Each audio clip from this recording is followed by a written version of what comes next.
ಎಲ್ಲರಿಗೂ ನಮಸ್ಕಾರ. ಇಂದಿರಾ ಲೋಕ ಯೂಟ್ಯೂಬ್ ಚಾನಲ್ಗೆ ಪ್ರೀತಿಯ ಸ್ವಾಗತ ಸುಸ್ವಾಗತ. ಫ್ರೆಂಡ್ಸ್, ನೀವಂತೂ ಚೆನ್ನಾಗಿದ್ದೀರಾ ಅಂತ ಅಂದ್ಕೊಂಡಿದ್ದೀನಿ. ನಾನು ಕೂಡ ನಿಮ್ಮ ಪ್ರೀತಿ ವಿಶ್ವಾಸದಿಂದ ಸೂಪರ್ ಆಗಿದ್ದೀನಿ. ಇದು ನೆನ್ನೆಯ ಲಾಗ್. ಆ್ಯಕ್ಚುಲಿ ನಮ್ಮ ಫ್ರೆಂಡ್ ಮಂಜುಳಾ ಅವರ ಸೊಸೆ ರಕ್ಷಿತಾ ಅದು ನಿನ್ನೆ ಶ್ರೀಮಂತನ ಇದ್ದಿದ್ದರಿಂದ ನಾನು ಶ್ರೀಮಂತನಕ್ಕೆ ಹೋಗೋಕ್ಕೆ ರೆಡಿಯಾಗಿದ್ದೀನಿ. ಇನ್ನು ಅಮಾವಾಸ್ಯೆ ಬಂದಿರೋದ್ರಿಂದ ಇನ್ನೆಲ್ಲ ಫಂಕ್ಷನ್ಸು ಮುಗ್ದೋಯ್ತು ಆಲ್ಮೋಸ್ಟು. ಇನ್ನು ಒಂದು 2 ತಿಂಗಳು ಮೋಸ್ಟ್ಲಿ ಯಾವುದು ಕಾರ್ಯಕ್ರಮಗಳು ಇರಲ್ಲ ಅಂತ ಅಂದ್ಕೊಂಡಿದ್ದೀನಿ. ನಾನು ಕೂಡ ಈ ಫಂಕ್ಷನ್ ಹೋಗೋದಕ್ಕೆ ರೆಡಿಯಾಗಿದ್ದೀನಿ. ಇನ್ನು ನಾನು ಈ ಸ್ಯಾರಿ ಬ್ಲೌಸ್ ಬಂದು ಈ ಸುಮಾರು ಒಂದು 10 ವರ್ಷದ್ದು ಸ್ಯಾರಿ ಅಂತಲೇ ಹೇಳ್ಬೋದು. ಇದು ಆ್ಯಕ್ಚುಲಿ ಸಿಲ್ಕ್ ಕಾಟನ್ನು ತುಂಬಾ ಚೆನ್ನಾಗಿದೆ, ಲೈಟ್ ವೆಯ್ಟ್ ಆಗಿದೆ. ನಾನು ಇದಕ್ಕೆ ಥ್ರೆಡ್ ವರ್ಕ್ ಮಾಡಿಸಿದ್ದೀನಿ. ತುಂಬಾ ಲೈಟ್ ವೆಯ್ಟ್ ಅಂದರೆ ಅಷ್ಟಿಷ್ಟು ಲೈಟ್ ವೆಯ್ಟ್ ಅಲ್ಲ, ತುಂಬಾ ಲೈಟ್ ವೆಯ್ಟ್ ಆಗಿದೆ, ಚೆನ್ನಾಗಿದೆ. ಇನ್ನು ನನಗೂ ಕೂಡ ನನ್ನ ಫೇಸ್ಗೆ ತುಂಬಾ ಸೂಟಬಲ್ ಅಂತ ಅನ್ನಿಸ್ತು. ಹಾಗಾಗಿ ನಾನು ಕೂಡ ಈ ಸ್ಯಾರಿಯನ್ನು ವೇರ್ ಮಾಡ್ಕೊಂಡಿದ್ದೀನಿ. ಈ ಸ್ಯಾರಿ ಹೇಗಿದೆ ಅಂತ ಹೇಳಿ ಕಮೆಂಟ್ ಮಾಡಿ.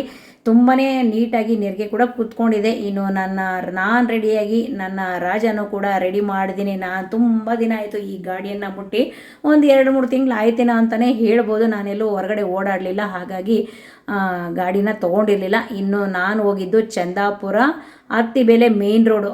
ನಮ್ಮ ಚಂದಾಪುರ ಅತ್ತಿಬೇಲೆ ರೋಡು ಇತ್ತೀಚೆಗೆ ಆಗಿರುವಷ್ಟು ವರ್ಸ್ಟ್ ಅಂತಂದರೆ ನಿಜವಾಗ್ಲೂ ತುಂಬಾ ವರ್ಸ್ಟು. ನಾನು ಸುಮಾರು ಒಂದು 3 ಕಿಲೋಮೀಟರ್ ಈ ವಿಡಿಯೋನ ಮಾಡಿದ್ದೀನಿ. ಅಲ್ಲಲ್ಲಿ ಇಲ್ಲ ಅಂದರೂ ಕೂಡ ಸುಮಾರು 3 ಕಿಲೋಮೀಟ್ರು ಇದೇ ರೀತಿ ಜಾಮ್ ಆಗೋಗಿದೆ. ಬೆಳಗ್ಗೆ ಎದ್ದು ಕೆಲಸಗಳಿಗೆ ಹೋಗೋರ್ಗೂ ಕಷ್ಟ, ಮತ್ತು ಸಾಯಂಕಾಲ ಕರೆಕ್ಟ್ ಇನ್ ಟೈಮ್ಗೆ ಮನೆಗೆ ಬರೋದಕ್ಕೂ ಕಷ್ಟ.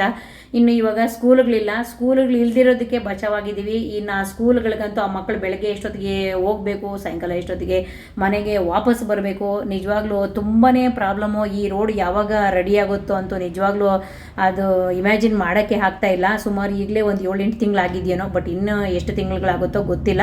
ಬಟ್ ಆದರೂ ಕೂಡ ನಾನು ಮಂಜುಳಾ ಮನೆಗೆ ರೀಚ್ ಆದೆ. ಕೊನೆಗೆ ಅನ್ನಿಸ್ತು, ಯಪ್ಪ ಇಷ್ಟೊಂದು ಕಷ್ಟ ಆಯಿತಾ, ಬೇರೆ ರೋಡು ಚೂಸ್ ಮಾಡ್ಕೊಬೇಕಾಗಿತ್ತು ಅಂತ. ಬಟ್ ವಿಧಿ ಇಲ್ಲ, ನಾನು ಆ ರೋಡಲ್ಲಿ ಬಂದುಬಿಟ್ಟಿದ್ದೆ. ಹಾಗೆ ಇನ್ನೇನು ಮಾಡೋಕ್ಕಾಗಲ್ಲ ಅಂಥೇಳಿ ಆಲ್ಮೋಸ್ಟ್ ಮಂಜುಳಾ ಮನೆಗೆ ರೀಚ್ ಆದೆ. ಇತ್ತೀಚೆಗಂತೂ ಯಾವುದೇ ಕಾರ್ಯಕ್ರಮ ಮಾಡಿದ್ರು ನಿಜವಾಗ್ಲೂ ಕಡಿಮೆ ಖರ್ಚಲ್ಲಿ ಕಾರ್ಯಕ್ರಮ ಅಂತೂ ನಾವು ಮಾಡ್ತಾ ಇಲ್ಲ.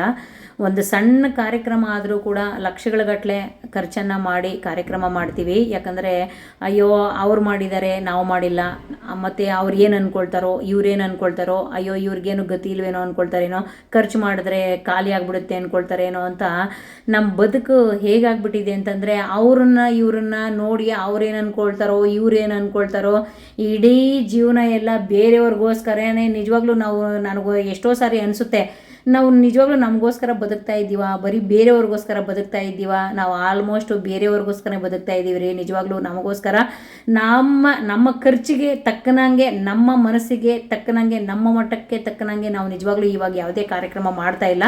ಬೇರೆಯವ್ರಿಗೋಸ್ಕರನೇ ಅಯ್ಯೋ ಅವ್ರೇನು ಅಂದ್ಕೊಳ್ತಾರೋ ಇವ್ರೇನು ಅಂದ್ಕೊಳ್ತಾರೋ, ಖರ್ಚು ಮಾಡಲಿಲ್ಲ ಅಂದರೆ ಇವರು ಕಂಜೂಸುಗಳು ಹಾಗೆ ಹೀಗೆ ಅಂದ್ಕೊಳ್ತಾರೇನೋ ಅನ್ನೋ ಉದ್ದೇಶದಿಂದ ನಾವು ನಿಜವಾಗ್ಲೂ ಇವಾಗ ಕಾರ್ಯಕ್ರಮಗಳನ್ನು ಮಾಡ್ತಾ ಇದ್ದೀವಿ. ಇನ್ನು ನಾನು ಕೂಡ ರಕ್ಷಿತಾಗೆ ಕುಂಕುಮ ಇಡಬೇಕು ಅಂತ ಹೇಳಿ ಮಂಜುಳಾ ಮತ್ತು ನಾನಿಬ್ಬರೂ ಕೂಡ ಇಡ್ತಾ ಇದ್ದೀವಿ. ಅದೇನು ಕೋಇನ್ಸಿಡೆನ್ಸೋ ಏನೋ ಗೊತ್ತಿಲ್ಲ, ಮಂಜುಳಾದು ಸೇಮ್ ಕಲರ್ ಸ್ಯಾರಿ, ನಂದು ಕೂಡ ಸೇಮ್ ಕಲರ್ ಸ್ಯಾರಿ. ನನಗೆ ಅಲ್ಲಿ ಹೋಗಿದ ತಕ್ಷಣ ಅನ್ನಿಸ್ತು, ಮಂಜುಳಾ ನೀನು ಸೇಮ್ ಕಲರ್ ಸ್ಯಾರಿ, ನಂದು ನಿಂದು ಇಬ್ಬರದು ಸೇಮ್ ಅಂತ.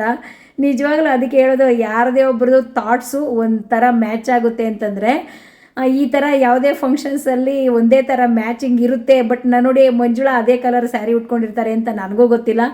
ಈಗ ನಾನು ಇದೇ ಕಲರ್ ಉಟ್ಕೊಂಡಿರ್ತೀನಿ ಅಂತ ಮಂಜುಳಾಗೂ ಗೊತ್ತಿಲ್ಲ. ಇದೆಲ್ಲ ಒಂಥರ ಕೋಇನ್ಸಿಡೆನ್ಸ್ ಅಂತಲೇ ಹೇಳ್ಬೋದು. ಯಾಕಂತಂದರೆ ಒಬ್ಬರ ಆಲೋಚನೆಗಳು ಇನ್ನೊಬ್ಬರದು ಸೇಮ್ ಈಕ್ವಲ್ ಇರುತ್ತೆ ಅಂತ ನನಗೆ ಇದು ಯಾರೋ ಹೇಳಿದ್ದು. ಹಾಗಾಗಿ ನೋಡಿ ನಮ್ಮ ಇಬ್ಬರಿಗೂ ಕೂಡ ಗೊತ್ತಿಲ್ದಿರ ನಾವು ಈ ಸ್ಯಾರಿಗಳನ್ನು ಉಟ್ಕೊಂಡಿದ್ದೀವಿ. ಇನ್ನು ನಾನು ಮಂಜುಳಾ ಕೂಡ ಸ್ಕೂಲಲ್ಲಿ ಫ್ರೆಂಡ್ಸ್ ಆದವರು. ಆವಾಗಿಂದ ಹೇಗಿದ್ದೀವೋ ಇವಾಗೂ ಕೂಡ ಅದೇ ರೀತಿ ಇದ್ದೀವಿ, ಮುಂದೆನೂ ಕೂಡ ಇರ್ತೀವಿ ಅಂತ ಈ ವಿಡಿಯೋ ಮುಖಾಂತರ ಹೇಳ್ಕೊಳ್ತೀನಿ.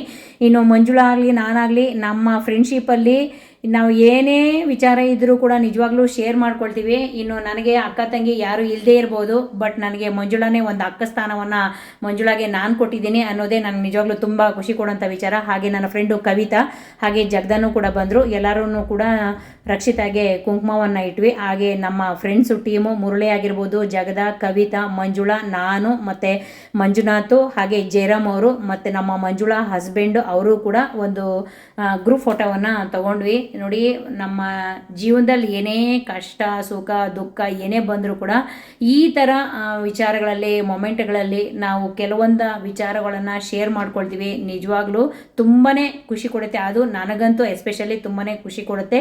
ಇತ್ತೀಚೆಗೆ ನನ್ನ ಮಗಳ ಎಂಗೇಜ್ಮೆಂಟ್ ಕಾರ್ಯಕ್ರಮದಲ್ಲೂ ಕೂಡ ಈ ನನ್ನ ಫ್ರೆಂಡ್ಸು ಕೂಡ ಬಂದು ಅವರು ಕೂಡ ಆಶೀರ್ವಾದ ಮಾಡಿದ್ರು. ಅದು ಕೂಡ ನನಗೆ ತುಂಬಾ ಖುಷಿ ಕೊಡ್ತು. ಇನ್ನು ಇದೆಲ್ಲ ಮುಗಿಸ್ಕೊಂಡು ಇನ್ನೇನು ಊಟದ ಟೈಮ್ ಆಯ್ತಲ್ವ, ನಾನು ಬೆಳಗ್ಗೆ ಬ್ರೇಕ್ಫಾಸ್ಟ್ ಮಾಡ್ಕೊಂಡಿಲ್ಲ, ಹಾಗಾಗಿ ನನಗೆ ಹೊಟ್ಟೆ ಶುವಾಗಿದೆ, ನಡೀರಪ್ಪ ಅಂತೇಳಿ ನಾನೇ ಕರ್ಕೊಂಡೋದೆ. ಇನ್ನು ಊಟಕ್ಕೆ ಹೋಳಿಗೆ, ಅನ್ನ, ರಸಮು, ಪೂರಿ, ಸಾಗು, ಹಾಗೆ ಪಲ್ಯಗಳು, ಬಜ್ಜಿ ಬೋಂಡ, ಹಪ್ಪಳ ಏನೇನೋ ಮಾಡಿದ್ರು. ಬಟ್ ನನಗೆ ಏನು ಬೇಕೋ ಅದನ್ನು ಹಾಕ್ಸ್ಕೊಂಡೆ ಊಟ ಮಾಡಿದೆ. ಇನ್ನು ಇವರೆಲ್ಲ ಅಲ್ಲೇ ನಗಾಡ್ತಾ ಇದ್ರೆ, ಇಲ್ಲಿ ಬೀಡ ತಿನ್ನೋದು ಬೇಡ, ಮಂಜುಳ ಮನೆಯಲ್ಲಿ ಎಲ್ಲಡಿಕೆ ಹಾಕ್ಕೊಳ್ಬೇಕು ಅಂತೇಳಿ. ಹಾಗಾಗಿ ಆಯಿತು ನಡೀರಿ ಊಟ ಮಾಡ್ಕೊಂಡು ಹೋಗಿ ಹಾಕ್ಕೊಳ್ಳೋಣ ಅಂತೇಳಿ. ನೋಡಿ, ಇನ್ನು ಊಟ ಮಾಡಿದ ನಂತರ ಮಂಜುಳ ಮನೆಗೆ ಬಂದ್ವಿ. ಆರಾಮಾಗಿ ಕೂತ್ಕೊಂಡು ಎಲ್ಲಡಿಕೆ ತಿಂತಾ ಇದ್ದೀವಿ. ನೋಡಿ, ಈ ಥರ ಅವಕಾಶನ ಸಿಕ್ಕಿದಾಗ ಖಂಡಿತ ಯಾರು ಮಿಸ್ ಮಾಡ್ಕೋಬೇಡಿ. ಯಾಕಂದರೆ ಈ ಥರ ಒಂದು ಹತ್ರ ಸೇರೋದೇ ಅಪರೂಪ ಜನಗಳು ಇತ್ತೀಚೆಗಂತೂ. ಹಾಗಾಗಿ ಸೇರಿದಾಗ ಸಿಕ್ಕಂಥ ಸಮಯವನ್ನು ಉಪಯೋಗಿಸ್ಕೊಂಡ್ರೆ ತುಂಬಾ ನಮಗೂ ಕೂಡ ಖುಷಿಯಾಗುತ್ತೆ ಅಂತ ನಾನು ಈ ವಿಡಿಯೋ ಮುಖಾಂತರ ನಿಮಗೆ ಹೇಳೋಕ್ಕೆ ಇಷ್ಟಪಡ್ತೀನಿ. ಹಾಗೆ ನಾವು ಕೂಡ ಮಂಜುಳ ಮನೆಯಲ್ಲಿ ತುಂಬಾ ಎಂಜಾಯ್ ಮಾಡಿದ್ವಿ, ಖುಷಿ ಆಯಿತು. ಇನ್ನು ವಿಡಿಯೋ ನೋಡಿದ್ಮೇಲೆ ನಿಮ್ಗೆ ಏನು ಅನಿಸ್ತು ಅಂತ ಕಮೆಂಟ್ ಮೂಲಕ ಕಮೆಂಟ್ ಮಾಡಿ. ವಿಡಿಯೋ ನೋಡೋಂಥವ್ರಿಗೆ ತುಂಬ ಧನ್ಯವಾದಗಳು. ವಿಡಿಯೋ ನೋಡಿದ್ಮೇಲೆ ಲೈಕ್ ಮಾಡಿ, ಶೇರ್ ಮಾಡಿ, ಕಮೆಂಟ್ ಮಾಡಿ, ಸಬ್ಸ್ಕ್ರೈಬ್ ಮಾಡಿ. ವಿಡಿಯೋ ಕೆಳಗಡೆ ಹೈಪ್ಸ್ ಅಂತ ಪಾಯಿಂಟ್ ಇರುತ್ತೆ, ಸಾಧ್ಯ ಆದರೆ ಹೈಪ್ ಮಾಡಿ. ಹಾಗೆ super chat, membership, gift box ಅಂತ ಸಿಗುತ್ತೆ, ಅದನ್ನು ಕೂಡ ಸಾಧ್ಯ ಆದರೆ ತಗೊಳ್ಳೋಕ್ಕೆ ಟ್ರೈ ಮಾಡಿ ಅಂತ ಹೇಳ್ತಾ ಈ ವಿಡಿಯೋನ ಇಲ್ಲಿಗೆ ಎಂಡ್ ಮಾಡ್ತಾ ಇದ್ದೀನಿ. Thank you, bye bye, see you in the next video.